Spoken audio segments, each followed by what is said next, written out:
listening to the Ice Prep Podcast. Here's your hosts, Brian and Pat. Crazy that the NHL season is almost done, and we still, at this time, only know 2 of 8 matchups. Yep. Mind you, we now know all 16 teams, which is nice. Yes. Finally. Yes. Because Vegas cannot finish to save their lives. No, well, to save Thompson's life, let's be honest. This poor kid. Oh, my goodness. But, yeah. The New Jersey Devils a couple of years ago were the worst shootout team in the league. They lost, I think it was 10 or 11 games in a row.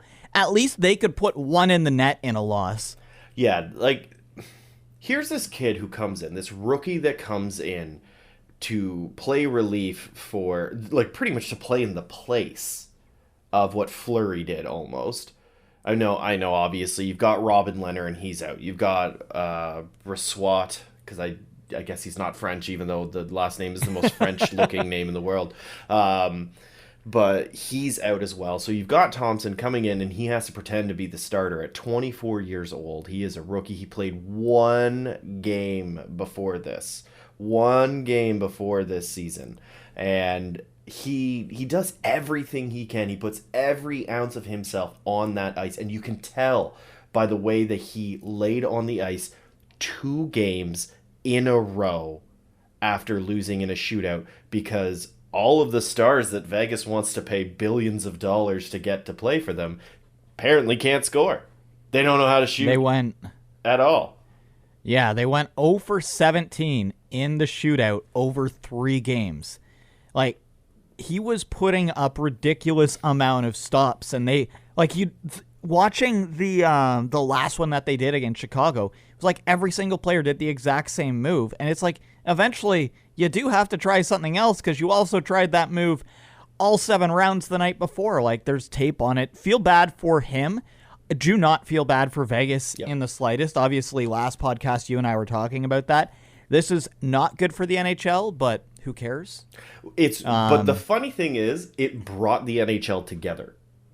Yeah. So as much as it's not good for ticket sales, let's say, it was stupendous for mending a bunch of bridges. I watched a Dallas game, and I was cheering for Dallas. And there was people that were, unfortunately cheering for Chicago even. So, it was interesting. Well, and so I wasn't sure if we wanted, we'll start with this. We might as well go with it. So San Jose plays the ultimate upset. They're down 4-2. They tie the game. They win it in the shootout. That's the first of the 3 shootouts that Vegas couldn't win in. And this broke a streak that Vegas had of winning against them. And it was just unreal. So then the very next game that San Jose plays, there's a guy who's at the game celebrating his birthday, and with some places, if you get 10+ tickets, you got to put a message up on the Jumbotron. So during the game, in the intermission, this comes up on screen at the SAP Center in San Jose. Fans unite, celebrate, keeping the hockey energy kicking. Now imbibe generously, honor the Sharks. Makes no sense. I mean, it kind of makes sense, but it feels like it does, but it's okay, was that generated by an AI who's looking at Twitter? Or so put it into he a thesaurus. Posts this to he posts this on Reddit and basically says, Sharks game last night, read the first letter of each word, which you can't see it, so we'll go F-U-C, and then that's where we stop. T-H-E-K-N-I-G-H-T-S. So for those playing the home game, blank the Knights. So at the very next Sharks game, guy sneaks this through, and what was even better about than this is that the next game that Dallas played after they beat Vegas, the Jumbotron, the staff team put up one that read out the first letters, UR WELCOME. Yep. So it's just a whole other, like, that just goes to show, like, the NHL, everybody was, the best thing ever, Vegas is out, but I feel so bad for that kid. Yeah, exactly. I think that the majority of people that were rooting against Vegas were rooting against Vegas except for Thompson. They wanted Thompson to at least get some vindication, and I still, like, get those goalies out of there. We talked about Leonard last one, and Thompson doesn't deserve that. He deserves better than what that team did for him. And get rid of Pete DeBoer. Come on. Yeah, since we last talked, the Leonard saga got even crazier because we were somehow. So now he's officially had season-ending surgery. When Peter DeBoer was asked about it, he basically just brushed it off, like, just get rid of him. So 100%, Leonard's going to be traded in the offseason, if it even gets to the offseason for him to be traded. You and I have gone back and forth. I want him on New Jersey so bad. He's a weird personality, and the Devils have been kind of collecting them, and they seem to thrive in New Jersey, but there's zero chance he is back in Vegas next year. And we talked about this when they got Eichel. If Vegas doesn't make the playoffs, their owner is basically, I want to win now at all times, at all costs. So what is going to be the offseason for Vegas? It's going to be crazy because there's players that are legitimate stars that are going to be thrown off this team. This is, okay, I don't know why, but as soon as you said that, I am calling it now. Nazem Kadri is going to be a Golden Knight. Well, that's a little bit different of a take than the one you half jokingly sent me earlier today, which was Vegas is going to pay Nathan McKinnon $15 million to get him away from Colorado. That was primarily a joke, but Kadri is obviously, he's shopping around. He's looking for somewhere that's going to pay him. I don't think he really particularly has any allegiances, although there was a pretty interesting article that The Athletic did that kind of just talked about how he's currently trying to just get like a little better as a person. And there's a lot of stigma and things that go into what he's currently doing and how he's currently playing. But I don't know. My gut is saying that there's going to be a really wild move that Vegas does, and I don't know why, but I think Kadri might just say, screw it, I want to play in Vegas. And well, the rumors have been Philly the entire time because they are in dire need of that center, right? Yeah, they're in dire need of a center, but would you want to live in Philadelphia and play in Philadelphia on a team that's like the definition of a struggle bus? Or do you want to go and play with a team of superstars in Las friggin' Vegas? If the money makes more sense, like at this point in his career, he is like his last contract, he has been underpaid for essentially the entirety of the contract. Yeah. So no, he may just want to make his money. So he may not care where he goes. Maybe he goes to Ottawa. I was actually thinking that the other day. He wouldn't be the first line center though, so I think he wants to go in a place that's going to be first line center. Yeah, and Vegas wouldn't be that unless Vegas decides they're trading away Jack Eichel for some reason. Yeah. Philly, he would be. Mm-hmm.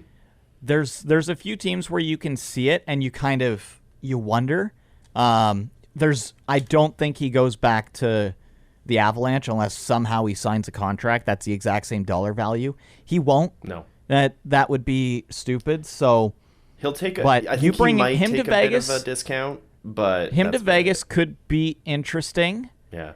Except the only thing that I feel like Vegas isn't going to go full on free agent. They will try and trade to fix their problems because they need money in, money out, right? That's true. Yeah, they've got to dump and run before they can start signing free agents. But I wouldn't be surprised if we saw something as insane as that happen. So I don't know. All I know is that Eichel is now the villain in the league, which is wonderful. He was rolling his eyes when Thompson was clearly distraught after losing in the shootout for the second time in a row. And yeah, he went over, he went to console him with the team, and he literally rolled his eyes. And I think that he is allowed to roll his eyes when he gets a goal in the shootout. Can I defend Eichel here for a second? I wasn't going to at first, and then this got me thinking. I don't know if that's necessarily at the goalie or at the situation, because he got out of Buffalo. They wouldn't give him the surgery. He gets the surgery. He goes to a team that, even with all the injuries, they looked like a lock for the playoffs. And then the wheels just fall off. You have to remember, Eichel still hasn't played a single playoff game. So that may have been less about the goalie and more about the situation and himself and the team as a whole. Like, I left Buffalo to come to a place where I would get the playoffs. Now I'm not. And I'm going to be seen as the reason why. I was the big fish brought in. And, yeah. I mean, but even the fans aren't mad at Dadonov that he couldn't be traded away. Yeah, but even still, he was brought in to win the games, and he played well. But I mean, he didn't do anything. At the same, he had a fair amount of points. Not yeah, he when it wasn't mattered. getting. I mean, he was coming back from a surgery that has never been done in the NHL, and we were expecting him to play like Jack Eichel not injured. Well, no, what I'm saying is he came back, and obviously he put up points. He was doing really well, and then when the games mattered. These last 3 games, when he needed to show up, when the team needed to show up. It wasn't just him. No. The only person who showed up was the goalie. I'm aware it's not just him, but at the same time, he's getting paid the money to show up. He's getting paid you're the superstar, you win us the games. That's why I said congratulations to Austin Matthews for, I mean, obviously we're going to talk about this at some point. Might as well bring it up now. Him hitting 60 goals. What an achievement. Didn't think we'd see that. No. I know that's a bit of a glossing over, but he's finally playing up to what his paycheck is. Just like Connor McDavid is getting 122 points that we're currently sitting on from him. He is playing up to his paycheck. That's what they're supposed to be doing. Eichel isn't. So he should be coming into these games where it's literally the season is on the line and he pots nothing. He has no assists. He has no goals. He has no shootout points. That is not good. Eichel has always been historically bad at the shootout. That was bad coaching by DeBoer in all 3 of those. Yep. I still give him a pass because you're expecting him to be not injured. For all we know, he's still playing not 100%. And it was getting him back to try and get them in the playoffs. The same with Stone, the same with Pacioretty. Yeah. Like we heard, Leonard was playing injured for over a month to try and get that team into the playoffs. So who knows? If this is next season and the same type of thing happens with Eichel, that he is not clutch, I will 100% agree with you. But for this season, at this time, I think he still gets the benefit of the doubt. Because he's probably still not willing to go all out because of that fear, that little voice in the back of his head that's you're going to get hurt. But for me, it's because it's Vegas, and they have been they've been a bane to my existence since they existed. They just knock the Avs out of the playoffs. Yeah, that's just what they like to do. I'm okay with pretty much turning on Jack Eichel and being like, yeah, let's go Tuck. I want Boston to make it next year, and I want Vegas to not make it. And you mean Buffalo? Yes, and by Boston, I mean Buffalo. They both start with B. Boston Sabres. Ugh. I don't like that at all. That'd be a weird color scheme. And angry fans. But yeah, like I would love to see that happen. Just like in this weird upside down world where no matter where Jack Eichel goes, he just can't get into the playoffs. He's just like a poison to the team for some reason. He becomes the new Taylor Hall. Yeah. Well, I guess he is still. Because Taylor Hall, until Jersey managed to sneak in the one year, he never touched the playoffs. Yeah. So, well, I mean, now he's on Boston, so he's going to be in every single year. Yep. No matter what. But yes, let's get off of Vegas. Just one thing that you mentioned. You had said McDavid's at 122 points at the time of recording. I would like to point out that there were people recently that were like, Huberdeau or Goudreau's going to pass him. And then McDavid's like, I'm going to put up 4 points. Get out of here. Well, so Huberdeau did momentarily pass him, or at least tie him. But I think he was the leader at one point, and then for like a split second. Yeah, and then McDavid was just like, watch what I can do, and just completely demolished it. So unsure if he's going to be playing for the last game for Edmonton. I wouldn't start him. I'd let him rest, but maybe he's the type of person that needs that momentum, keep the momentum, doesn't like the rest, so who knows. Yeah, because they have back-to-back, so they play Thursday and Friday. Pretty much every team except for, I believe it's Seattle and Winnipeg, will end on Friday. They play a game on May 1st because of a blizzard that completely made it impossible to get into Winnipeg. Yep. So it'll be a high-octane game between the already eliminated Winnipeg Jets and the already eliminated Seattle Kraken. And what's fun, so tonight, there's a lot that can happen that can completely change what happens in the playoffs. Because if Boston only gets 1 point or loses, the Leafs are guaranteed to play Tampa. If Tampa gets 1 point, at bare minimum, they play the Leafs. You've got Washington, who can still leapfrog Pittsburgh, which to me is crazy that is happening at this point. Pittsburgh doesn't play tonight. They're sitting at 81 games. Washington has a back-to-back tonight into tomorrow. So that, to me, is like the fact that we still only know 2 matchups. We said that off the top is crazy. Like the Avs still don't know who they're playing.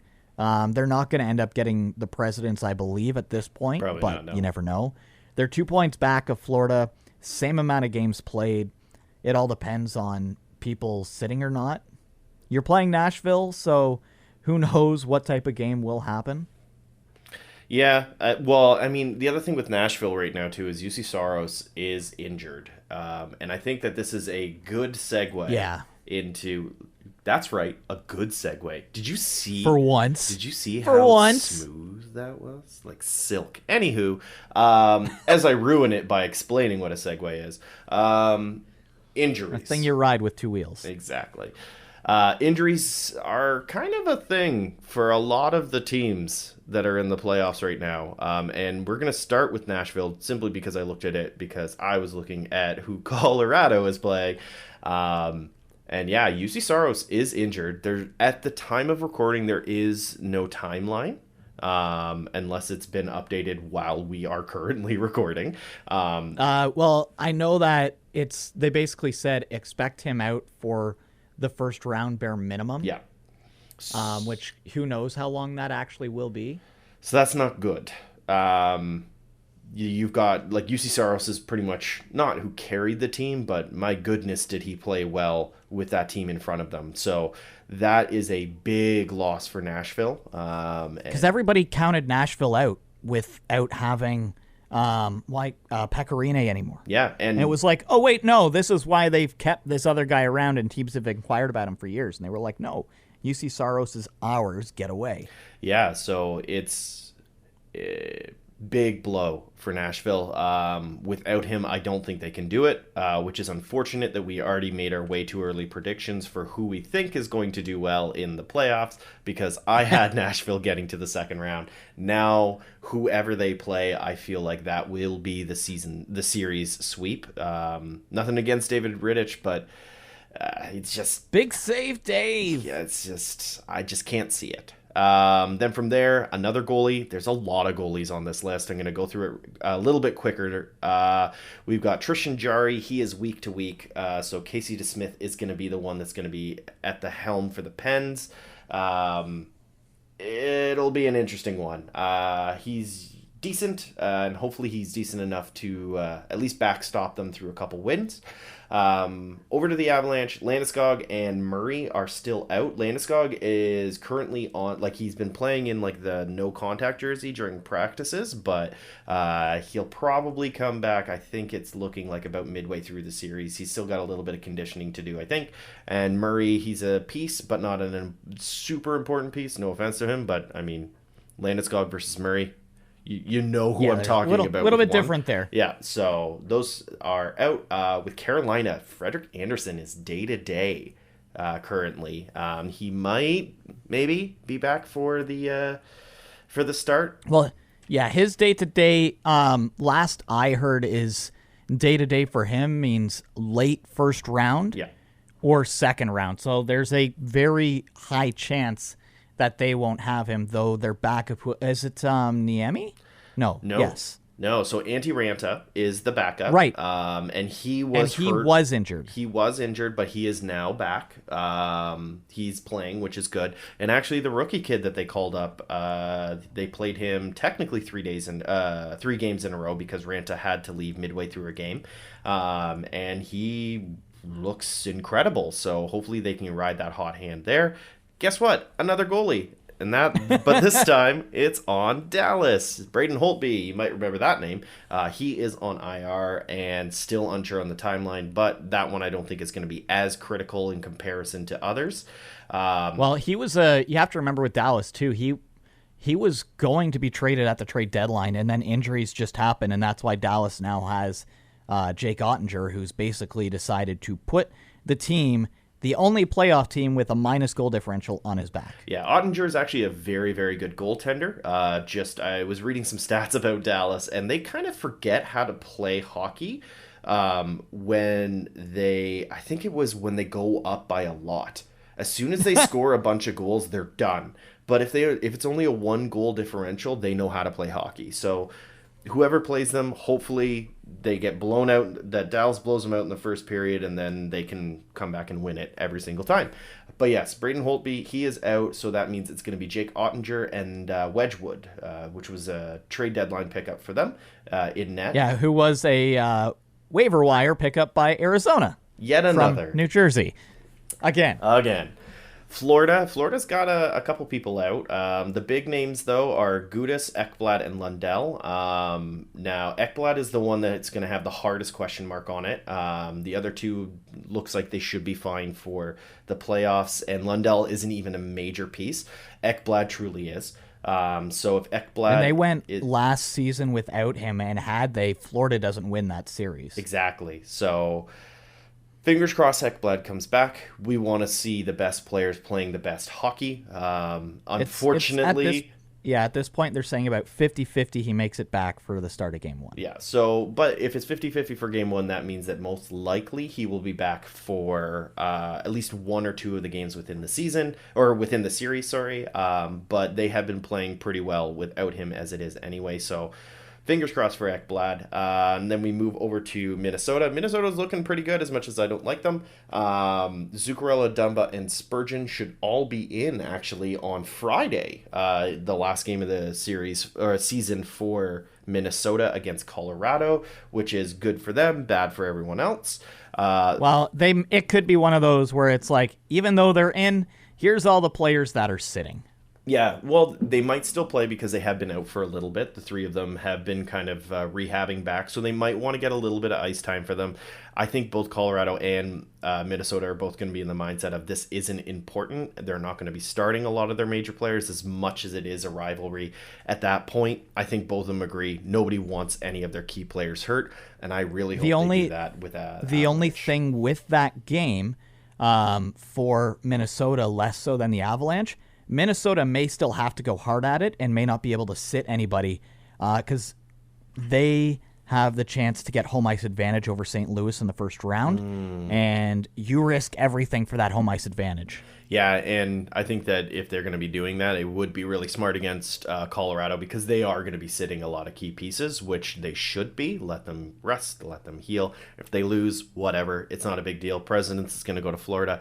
Who cares about Presidents when you've got such amazing talent throughout the league as it is anyway? I feel like Presidents isn't the line in the sand. It's not as prestigious as in other sports where the best record is like, oh, in hockey it's like, ooh. Well, as much as like we saw producer Drew posted that thing about, I think it was for the past 35 years, 8 of the President's Trophy, like it was the highest number. If you win the President's Trophy, you had the highest chance of winning the Stanley Cup. But it was only at 8, and then the next ones were like 3, 4, 5. So like as much as you did have a bit of a leg up, it wasn't that much bigger. And we're seeing a season where an entire division is 100 points or more, making into the playoffs for the first time ever. So you've got talent on the ice that has never been seen before. And there's the chance that the lowest team going into the playoffs could be at 98 points. Which is crazy. So, yes. So I feel like as much as the President's Trophy is great to have, I don't think it's going to have as much weight as normal. Keeping going on this injury train because there are 16 teams and 15 of them are hurt. And remember, we're only talking about playoff teams here. That's the craziest part of this list. Yes, and these aren't the ones that are just sitting to rest, because that was noted in the notes that I was going through from ESPN. So from New York Rangers, you have Panarin, Kopp, and Mott. So 2 of the 3 were trade deadline acquisitions. Those 3 are all listed as day-to-day. I have a feeling we're going to see them in the first round, so I wouldn't be too nervous about that. Kopp has shown that he was being completely and wholeheartedly underutilized in Winnipeg and is one of the biggest trade line acquisition pieces I have seen in a long time. That guy... On forward. But even still, he is fantastic. Good for him. I'm glad to see it. Because I agree, I thought he was better than what Winnipeg was using him for. So Then from there, we're going to St. Louis. St. Louis has 4 of Scandella, Shen, Perron, and Bortuzzo. They should be okay for the playoffs, but again, not a ton of info from what I did from a quick glance. Only 3 more. Jan Ruta for Tampa. Everyone's favorite player, Jan Ruta. He is day-to-day. Wouldn't be surprised if we saw him back for the playoffs. He is pretty important for their blue line, though. Sandin, Bunting, Kasha, and Mrazek are all unknowns for Toronto. Bunting and Kasha, I think, are the 2 biggest kind of points with it. Everything that's come out today seems like Bunting, at the very least, will be in for Game 1. Kasha is still concussed. It's one of those you can't know because that one's based on concussions. Yeah, and he's had multiple concussions and some pretty bad ones, so he may not see time in the playoffs, which is unfortunate. I honestly have always been a big fan of Kasha. He's just one of those players he's just good and underutilized. It's kind of like Kopp, not to the same tier, but he was always misplayed, and it was great to see him being played properly. Even though he skates like he's got balloons on his blades, he just falls over all the time. But I'm hopeful that he's able to heal quickly. Kasha is one of my sneaky favorite players in the league. It's really weird. And then finally, we are getting into Washington, and Washington has 2 players. Hagelin has an eye injury, which didn't look good. I don't know what the timeline is, and I don't think the trainers know the timeline on him either, because it was a bit scary to see. And then somebody that's probably not too important, Alex Ovechkin. Again, I think he'll be okay for the playoffs. I think they might just be saying, you know what, sit it out, rest it. You've gotten the points, you've gotten the landmarks. Let's just rest you until the playoffs and get going. Yeah, and that one happened against the Leafs. Yes, that one did. That was Shalgren who tripped him. Some people are like it was flagrant. Some people are like that's a goalie play. One way or another, he went into the boards. He got injured. So hopefully it's nothing too serious, because Ovi is not one to really have too many injuries. So yeah. No, he'll play through anything, and it's the end of the regular season.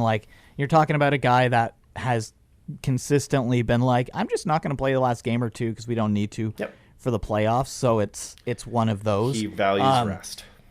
Going through, just looking at the list, basically 3 of the top 4 that you mentioned, Nashville, Pittsburgh, and Carolina. That's probably the biggest 3 because that is your starting goalie on all of those. The rest, that's kind of, I know for you, Landeskog is a big deal.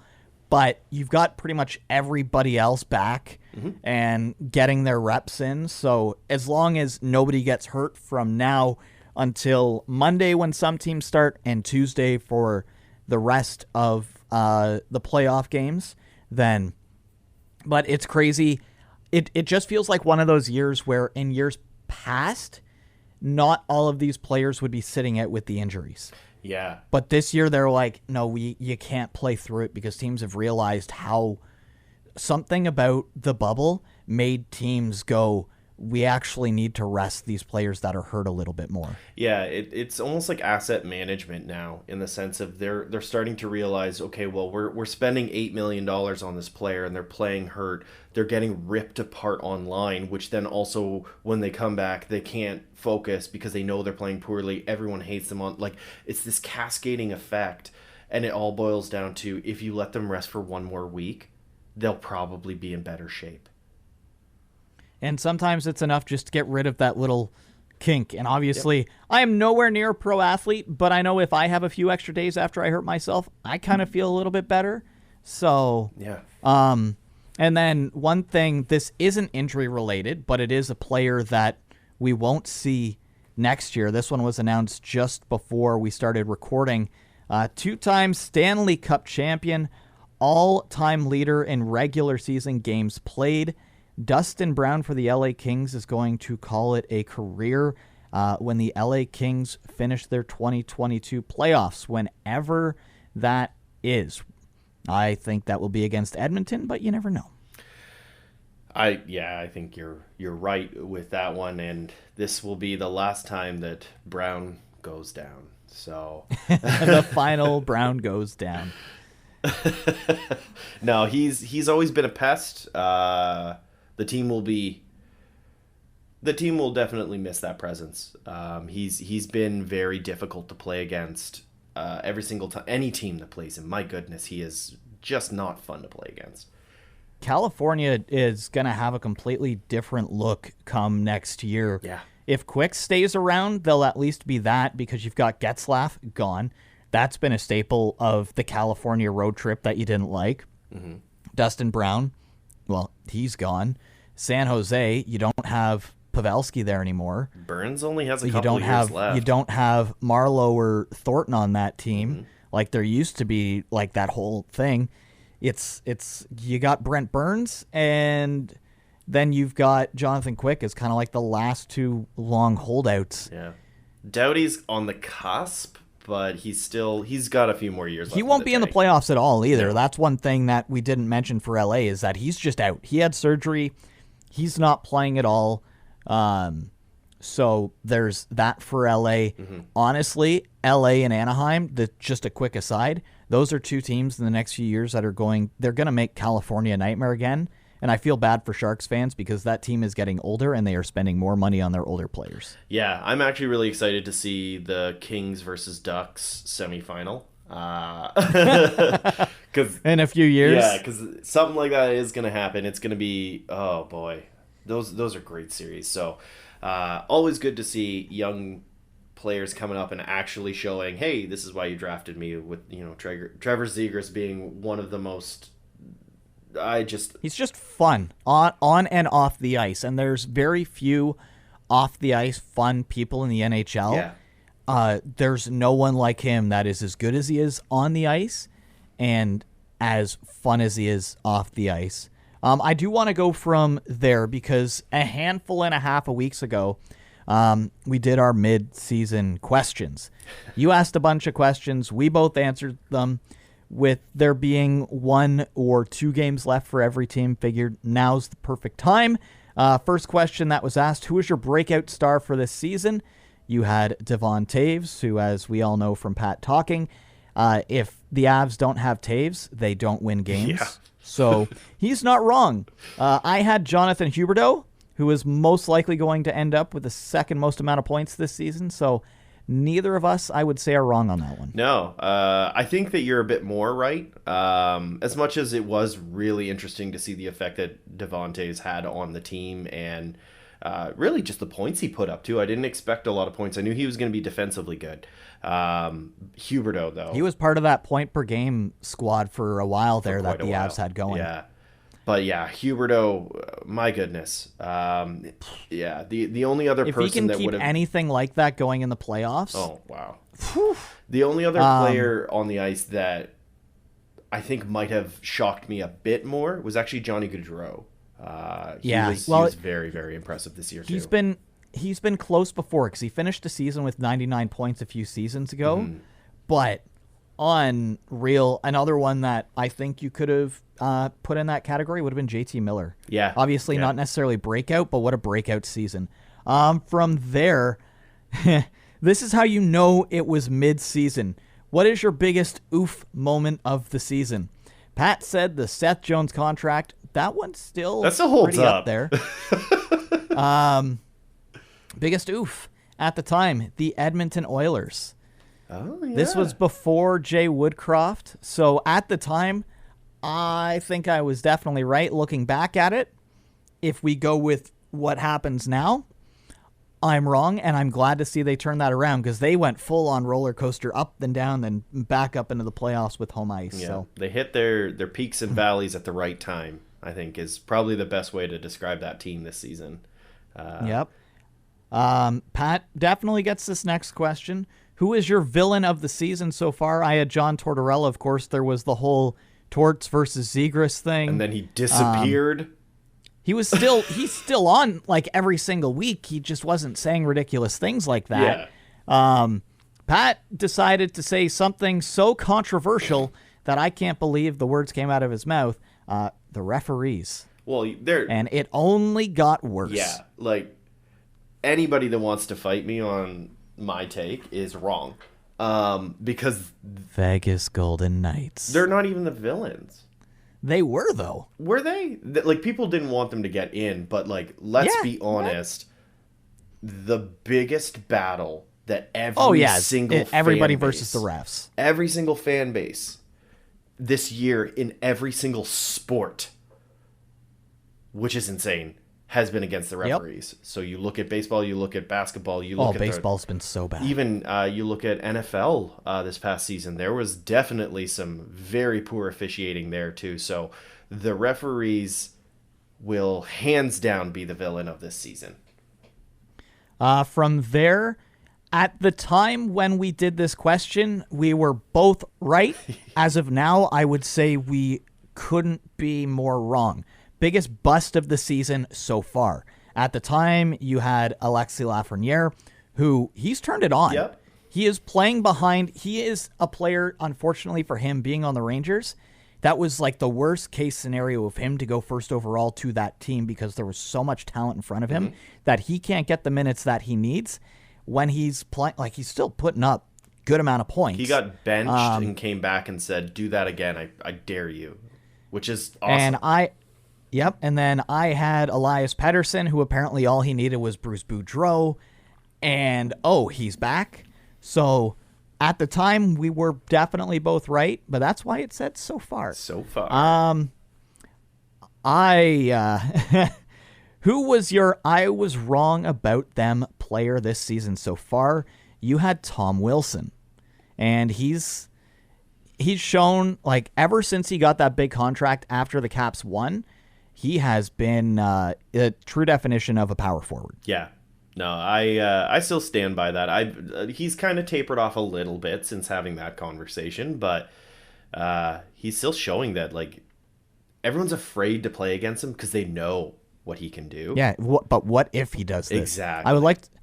I'm not sure if you can see the answers or not, but oh boy, was I ever wrong about Steven Stamkos. First time ever he's hit 100 points. In the last 7 games, he potted in over 20 points to get to that marker. So, unreal. I couldn't have been more wrong about Stamkos. Yeah. No, I have nothing else to add except for yes, because I want to actually do a quick little thing on this.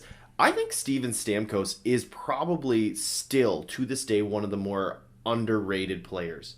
You don't hear about him. He has been so riddled by injuries that it's unfair for hockey. Like, you don't hear about him. You hear about Kucherov and Vasilevsky and Hedman and Point to an extent, but you never hear really about Stamkos minus the captain, and that's about it. Like, the guy is putting up points that are incredible. I forgot that he had the 60-goal season as well. Like, he is a fantastic, fantastic player that we don't talk enough about. You saying that, and we mentioned Matthews getting 60 earlier, he was asked back in 2020 who do you think will be the will anybody else score 60? He pauses for a second and goes, Matthews. Huh?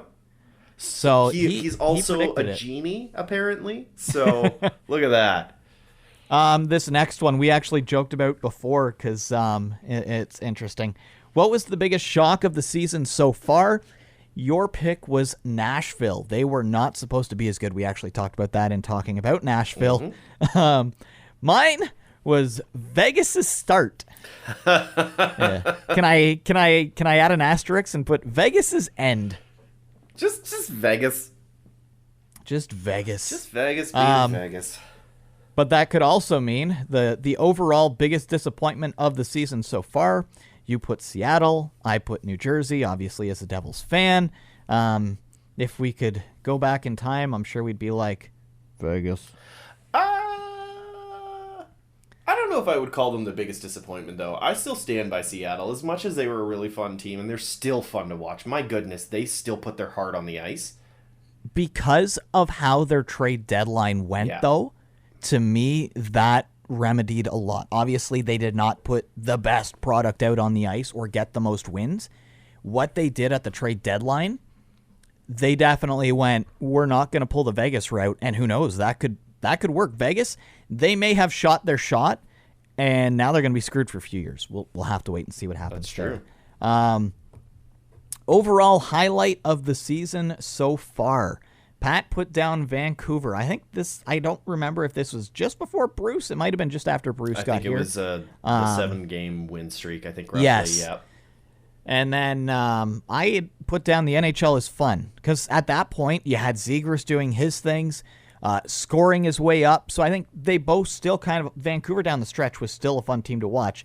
They would, 7 wins in a row, and then they lose an OT, and then it was like, oh, well, the streak came to an end. Yeah. Because they had a chance. Had they won, what was it, like 11 or 12 games straight, they were guaranteed a playoff spot. Yeah. No, they just couldn't do it because it's tough to do. They were exciting, but yeah, they definitely kind of fizzled getting closer to the end. Yeah, if I were to think about, like, the highlight, like if I was going to go back to, like, what was the highlight of the season,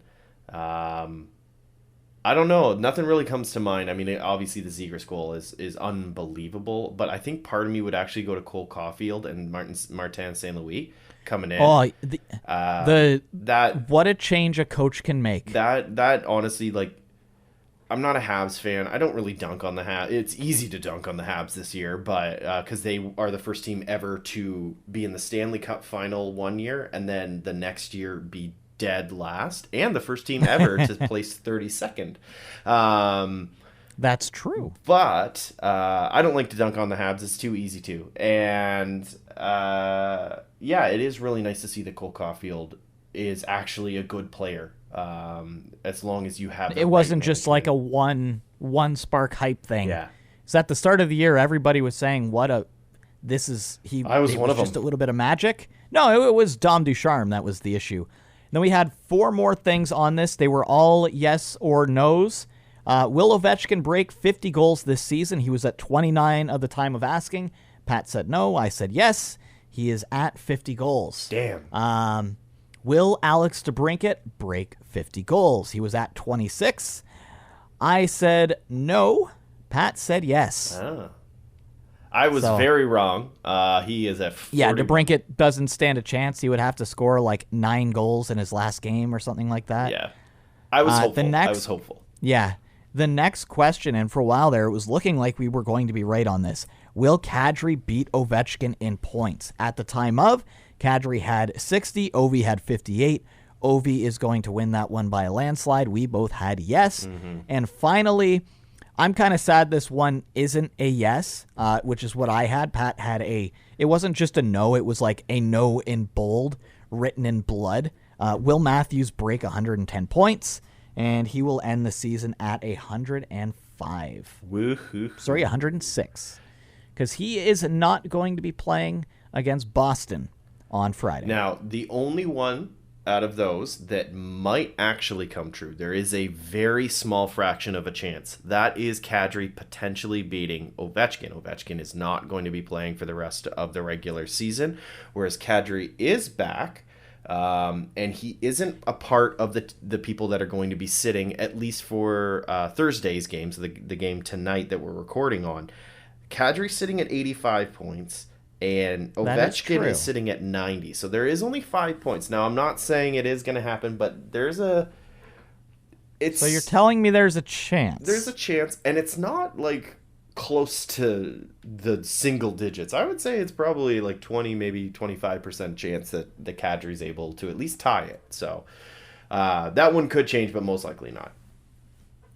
So that's midseason. Looking, we were pretty good on some of our things that we had said. I'm actually impressed with us because I figured after we did it was like, oh boy, we're gonna look real dumb. I mean, we're good at looking dumb, but that is my moneymaker, looking dumb. Perfect. All right, so we finished up the midseason questions, and you know what? Since I like doing this stuff, and if you guys don't like it, whatever. I'm going to ask not as many, but a few questions related to the playoffs. So, all right, shoot. Again, this is not who's your bracket, who's going to win, who's going to be the number one team. No, we've already done that, and a million other people are going to do that. I'm going to ask some weird questions. So, question number 1. Who will be the player that makes you go, I didn't expect them to play so well? Oh, Tyson Barrie. Oh, what a good one. I like that. See, and here's the thing for me. Pat is throwing me something I have zero indication on. So I'm trying to think of players on 16 different teams. He is one of those key understated pieces on the power play unit for Edmonton. Edmonton will get power play chances this playoffs. There is no way that McDavid goes 2 seasons in a row drawing 0 penalties. Mm-hmm. And Darnell Nurse, he's iffy right now, by the way. Yeah. That's one thing we didn't have in our sheets is Darnell Nurse is iffy. So Barry's got to step it up. If they go deep, who knows? It's offensive defensemen tend to do some funny things in the playoffs. Okay. I'm actually going to stick with that projected series, actually. And okay. I'm going to go with Trevor Moore from the LA Kings. What an acquisition by the LA Kings, by the way. Trevor Moore is a good player. He always has been, but he just, again, it's kind of like Vegas being able to find this team of the Island of Misfit Toys. Moore was one of those Island of Misfit Toys that didn't get picked up by them, but LA picked him up. He had a great season this year. I think he's going to be that piece for LA that is actually going to give them a chance. Which would make Leaf fans just implode. There's that, too. There's the Leaf effect, where all of a sudden, and obviously Barry is one of them, too, but all of a sudden former Leaf players just remember how to play hockey as soon as that wasn't intentional either, by the way. No. I wrote these questions down. I haven't thought about them myself either. So now we're on to question number 2. Will Mitch Marner score more than 2 goals in the playoffs? Absolutely. Without a question. He has found his shot again. He looks like he's playing back in junior with Dvorak and Tkachuk. He is shooting, which is... right now, his shot and his pass, there's no way to tell the difference between the two of them. And that is a scary thing. I think that even though Nylander carried the team last year for goals in that series, I think we're actually going to see the first line do damage this year. Okay. I agree with you. At first I was really hesitant, but the more I think about it, I think he's going to put on a clinic. He's too hot right now. I think he's going to... He's got that... Yeah. He's got that energy that's like, I am going to win and score or literally die on the ice trying. Okay, then I'm going to change it a bit then. Do you think he's going to score 5 goals in the playoffs then? I think he scores 5 in the first round. Okay. Well, I mean, and that'll remember, be their playoffs. I have the Leafs going to the Cup in my bracket for those that are keeping track at home. He has... The way that the Leafs have been playing, the way that the first line is, even if Bunting is not on that first line because he's injured, he or Matthews has the chance to put up 5, 6, 7 goals. Mm-hmm. And that's you don't even have to be like, yeah, it's just possible. Okay. Or both. So I think yes, and I can say even in the first round. Okay. All right. I'm going to stick with my yes as well, just because I think he's going to put on just a show. for the 2. All right, next question. Will a goalie win the Conn Smythe this year? The Conn Smythe, No. for those that are listening, just in case you aren't aware, because sometimes I forget the names of the trophies, that is the most valuable player of the playoffs. So is a goalie going to win MVP?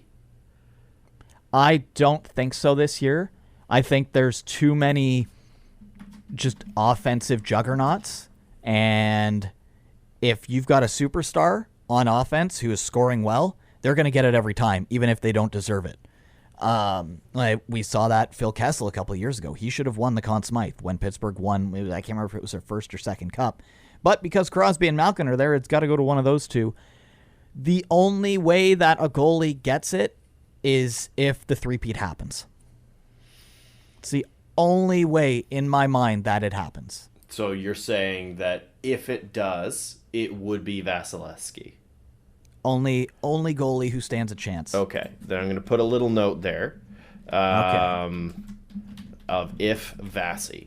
And I'm also going to say no because I think, and this is all dependent on whether I'm wrong, and that's right, I'm literally betting against my own bet.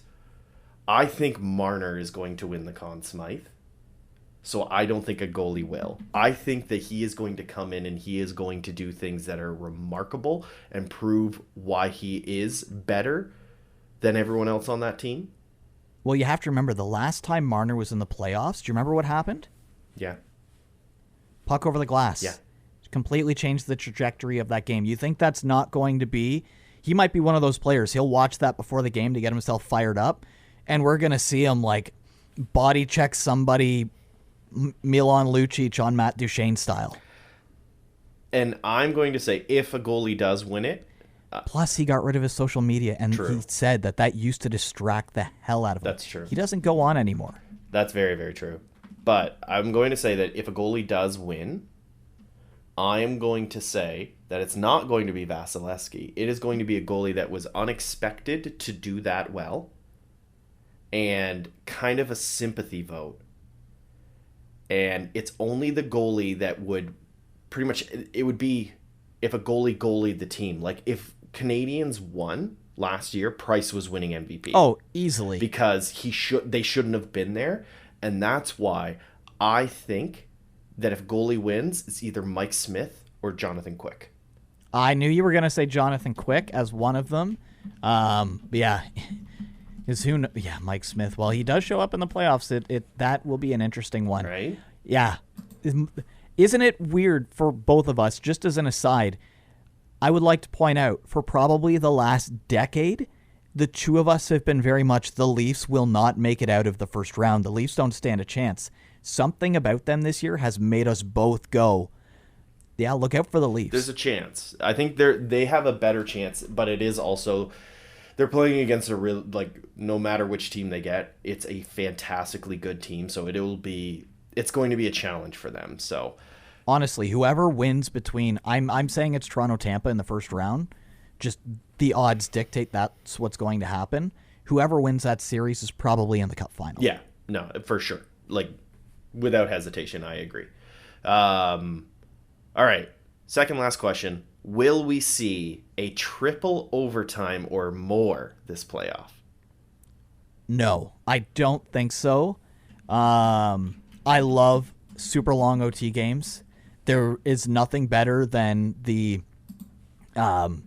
Columbus versus Tampa one from in the bubble. People don't What was talk that, about that 7 enough. overtime? Like that was unreal. I couldn't imagine the stupidity if there was actually fans in the stand for that.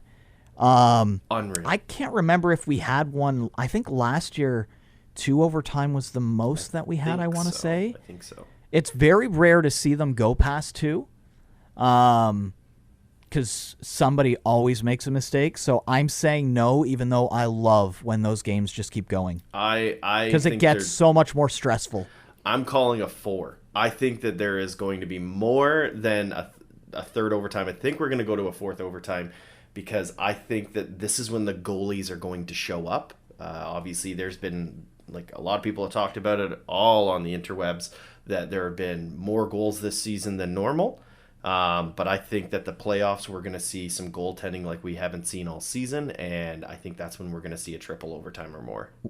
Which series do you think, if it's in the first round? If it's in the first round, which series? I want to say that I'm going to go back to Conn Smythe, and I think it's going to be Smith versus Quick. Because they have... In my mind, I was saying if there's any series or if there's anyone that'll do it, it's Edmonton-LA. It has to be. It has to be. As much as like the Edmonton-LA rivalry is kind of dead and gone, the Smith and Quick rivalry is We there. haven't talked about that. They had a goalie battle for the ages. Yep. Like, what was it, almost 10 years ago? Yep. And it's just started to resurface, and who knows? I like how we both had the same mindset, because there's just... But... I think it'll happen.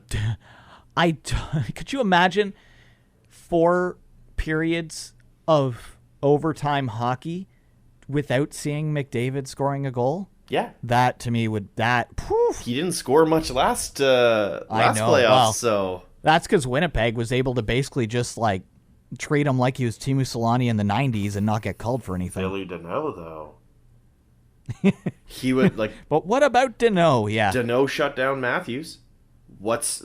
He can shut down literally the best goal scorer of the league. So Yeah, what's stopping it's him one from of those... the best playmaker? Yeah, there's honestly 2 questions in that series. It's the goalies, and it's, strangely, Deneau and Kopitar against Ryan Nugent-Hopkins and McDavid. Yeah. It'll be interesting. That one, that's why I think that a triple overtime is feasible there, because there's spite on Smith and Quick's side, and then you've got defensive forwards that can really wreak havoc against offensive teams like them. So, yeah. And because, Oilers have a few of those too. True. All right, final question. Final question. If you are on the ice, say you are a player on insert hockey team. I'm sorry for whichever team drafted me. But let's just say that you're about to go into the playoffs. What is the number one team that you would go, I do not want to play against that team out of the 16? Minnesota Wild. Minnesota? Okay. They play hard. They play heavy. They brought in Flower, who's played unbelievable. Cam Talbot's resurging. If you're not paying attention, you're probably going to get injured. And they finally have a legitimate goal-scoring threat up front. And it doesn't matter what you do. Kaprizov is going to score from any and all ways. Something about the Minnesota team, obviously, they're not going to beat St. Louis. I feel like St. Louis is just their kryptonite because they can just roll 4 lines and good luck. They're in their head.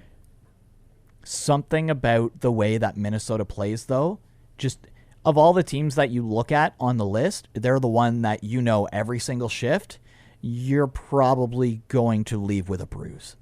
Okay. I thought you were going to say Boston, but okay.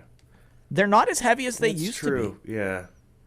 They still have, there's kind of that like aura of the Bruins, but it's like they don't have Chara, they don't have Krejci, they don't have Krug.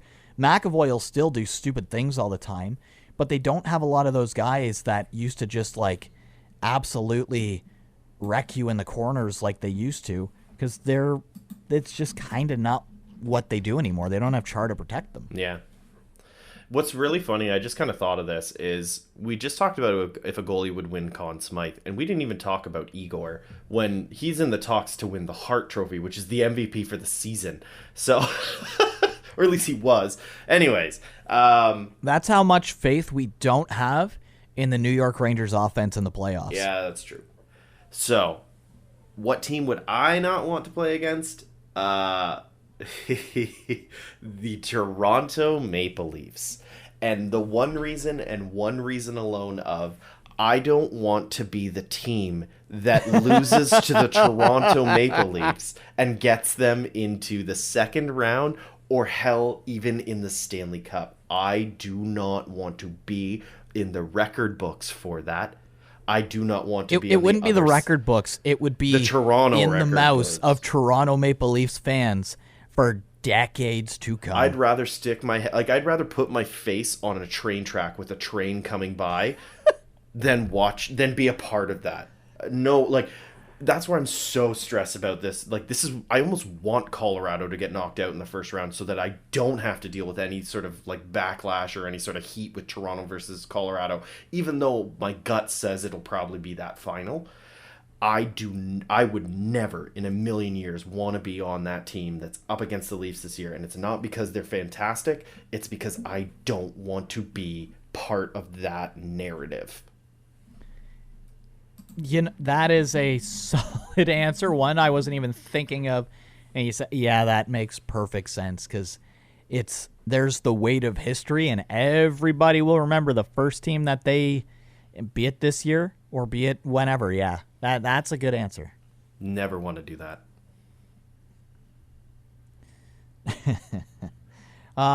That's all the questions that you had there for playoffs? That was 5, so we have that. Now, I have one tiny little sneaky question, but I know we'll forget about it and never look at it ever again because it's something that's going to happen probably within 5 years. Who do you think is more likely to win a cup first, Vegas or Seattle? Neither. Neither of them are going to win a Stanley Cup? Not in the next 15 years. Brian.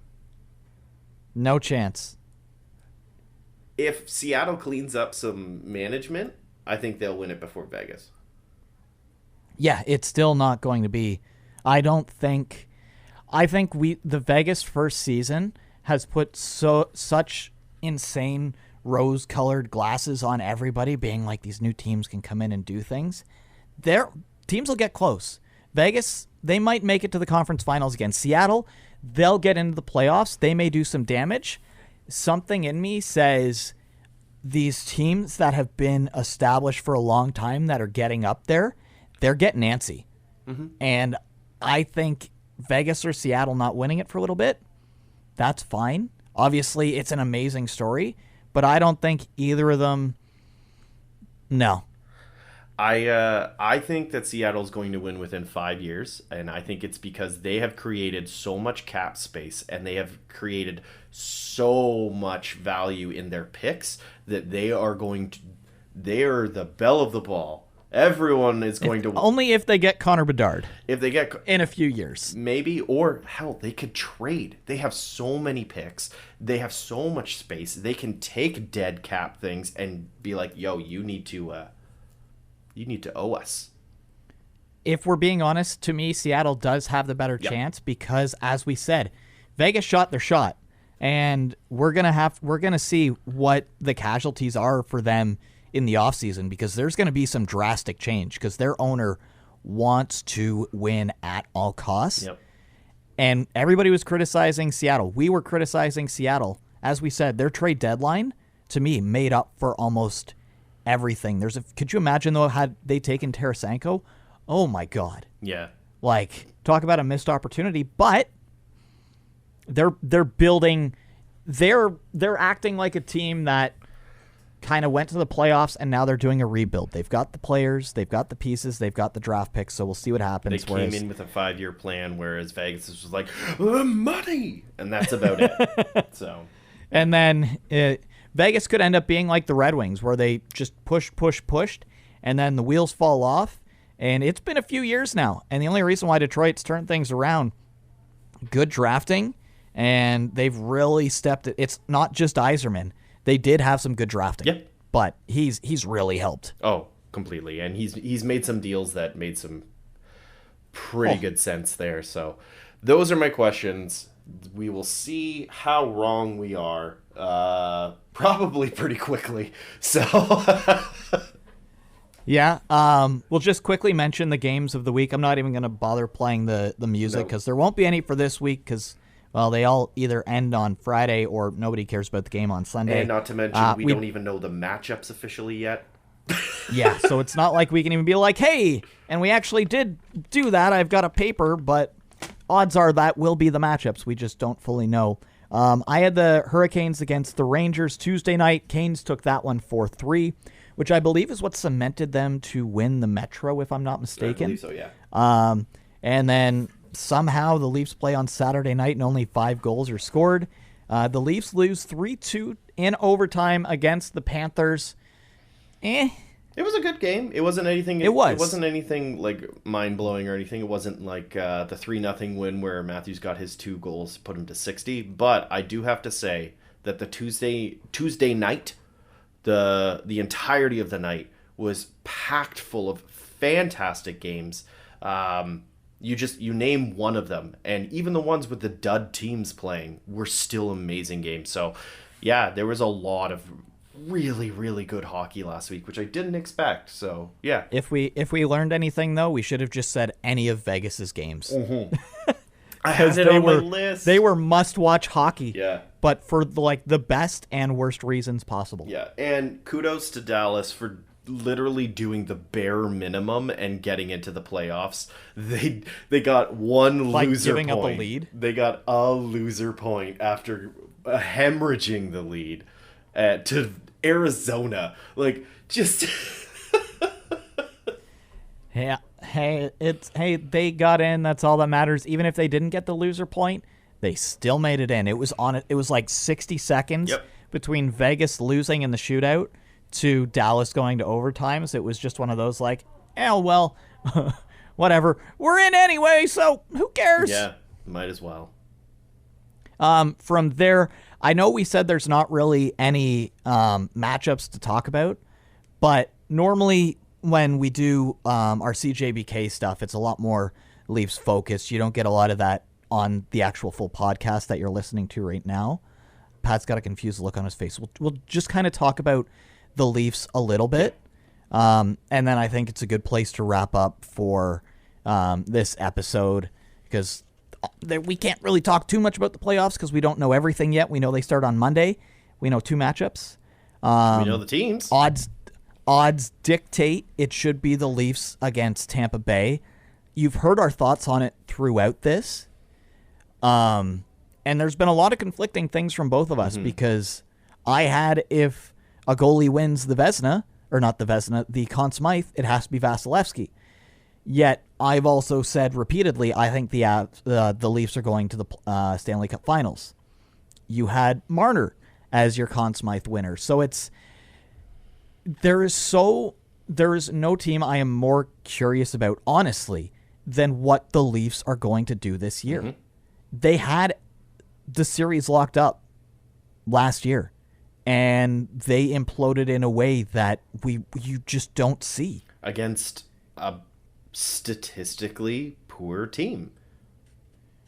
Plain and simple. And that's it. You can say that. At the same time, those Habs were built for the playoffs. And we know that because they also took down the Jets, and they also took down Vegas. Literally 3 teams they should not beat. Wouldn't beat them in the regular season.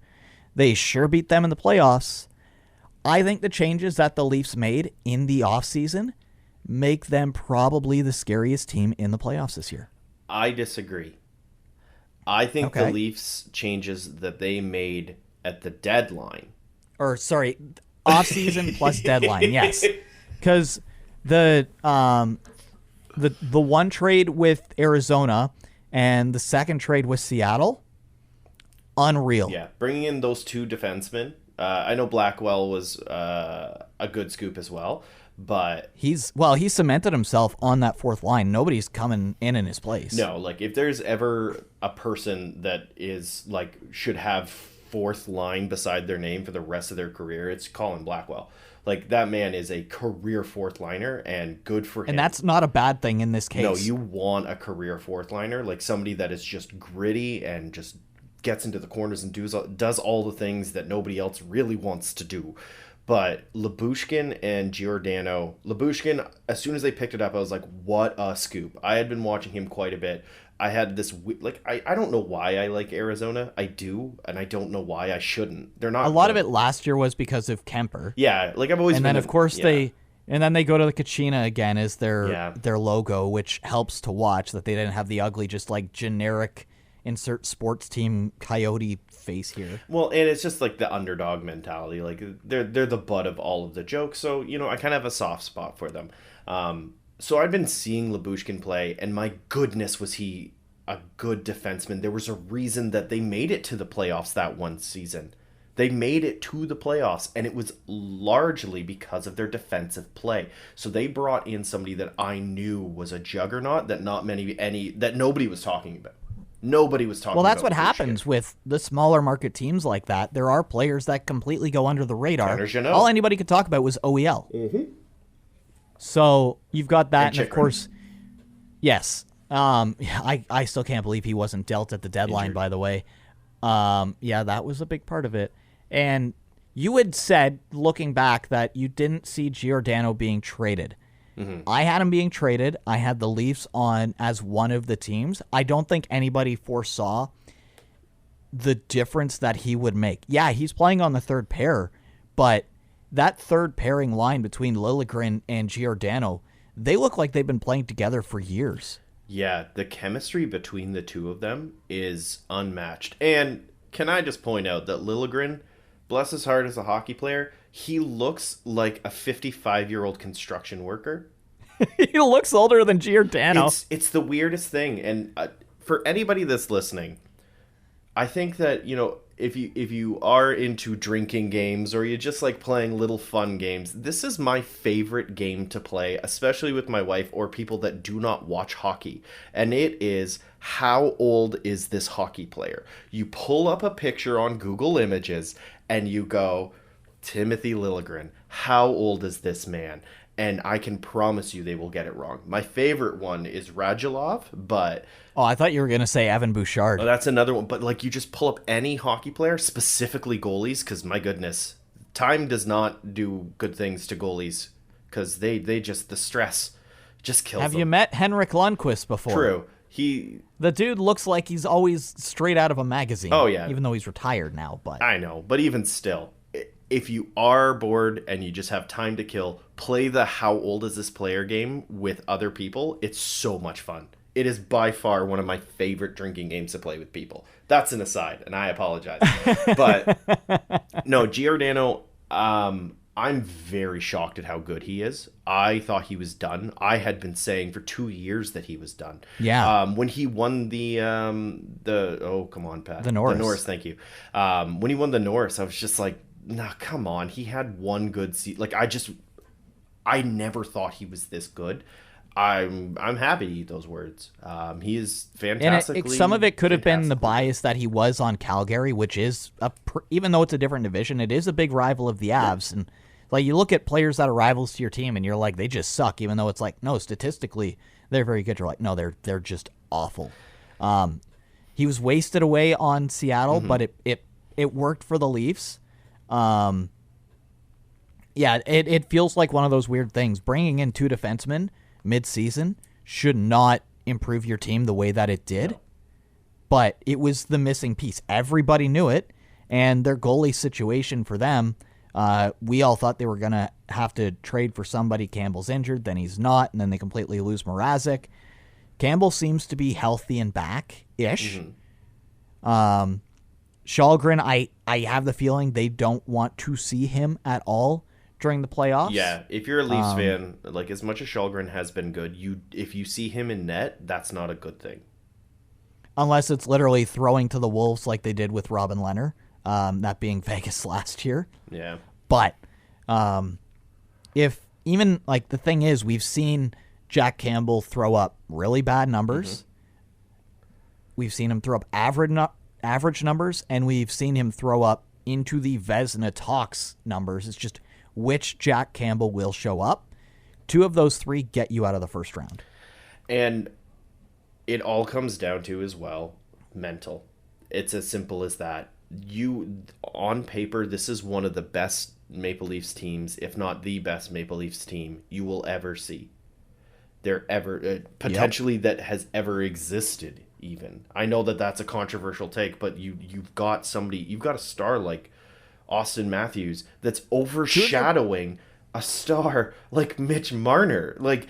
Two of your players on your first line are most likely going to break and set all-time records for your team. You have 2 future Hall of Famers at least on your team right now, and they're just starting their careers. That's insane.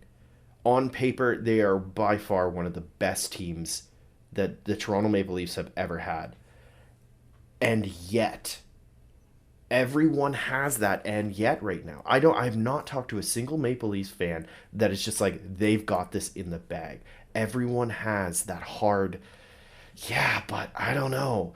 And it's because the mental. That will change everything. We can talk ad nauseum about points and underlying stats and all these things and the eye test and everything. Whatever's going on in between their eyes or in between their ears, that could completely change the entire thing. And that's where I worry about Campbell.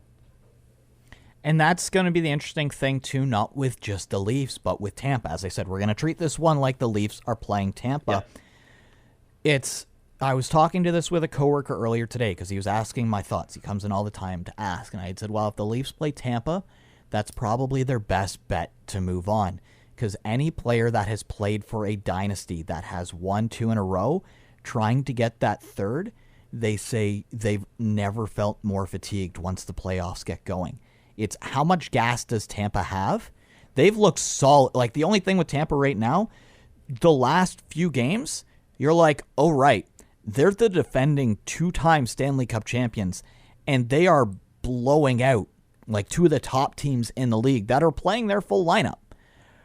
But you just don't. That's where the playoffs are crazy. And we've seen this Tampa Bay team implode. Yeah. One bad game is enough for that team to implode completely. But if you were going to choose one or the other to win you the game, which goalie would you pick out of the 2 between Toronto? Easily Vasilevsky. Exactly. And sometimes that's the difference maker. Exactly. And they have a 3 times robbed Vezina candidate of no kidding. Of Andrei Vasilevsky. The guy is superhuman in net. Campbell is very good, but I don't know many people that would not choose Vasilevsky over Campbell. So it's going to come down to what they can do in front of him, which is good. That's what the Leafs need. That's what the Leafs need for this to win, is to be able to break him down, and they need to show that defensively they're good, and I think they're better than Tampa. As much as Tampa has Hedman, I don't think they have the same depth. It's the first time we can look at the Leafs and say they have a strong defense going into the playoffs. Every year it's been, if Morgan Riley's not out there, they're in trouble. I can't believe what this year, all 3 of their defensive pairings, like, yeah, who's ever paired with Riley on any given night, which is, it kind of changes, sort of. He's not going to need to be that, like, 25, 26-minute guy. It's probably going to be, like, 22 and then 18-18. Yeah, the sharing of the load is important. And hey, look at, except for, obviously, Victor Hedman is Victor Hedman. That's how you go deep, is you don't just completely destroy players. I think from there, we have to wrap it up. But want to thank everybody for tuning in. Obviously, our next podcast, our next episode, will be in the middle of the first round, so I'm looking forward to that one. Hopefully, we're not completely hockeyed out, and Pat still has some color left in his hair because the Avs haven't been, like, shut out every single game. But anything you want to add before we head out on this one, Pat? Everyone pray for me. This is the most stressful time of the year for me every year. I'm not going to pray for you. I'm going to pray for your wife. Yeah, that's probably the better route. I'm also going to just put in one last thing. I'm really disappointed I didn't get my haircut before the playoffs because I'm hopeful that the Avs do a long run, which also means that I'm going to have just really gross hair for the next 2 months. You've got some days. Yeah. You can get your haircut before Monday. Yeah, but I got to make an appointment, and they're pretty booked up. And I'm also lazy, so there's a lot stacked against this. For the guy who's like, I want my team to lose. I want my team to get knocked out. I'm not superstitious. I'm really superstitious. Well, okay, so before we go, the last time I cut it against Dallas, I cut my hair that day that they lost. I was standing there with the stupid little hair particles on my shirt. I could feel it itching me as I watched them score the goal that knocked out Colorado. So yes, I am superstitious that if I cut my hair, that is, especially if it's an elimination game, they will lose. So I'm not cutting my hair. And that's where we're going to end this one. So thank you, everybody. We will talk to you again next week.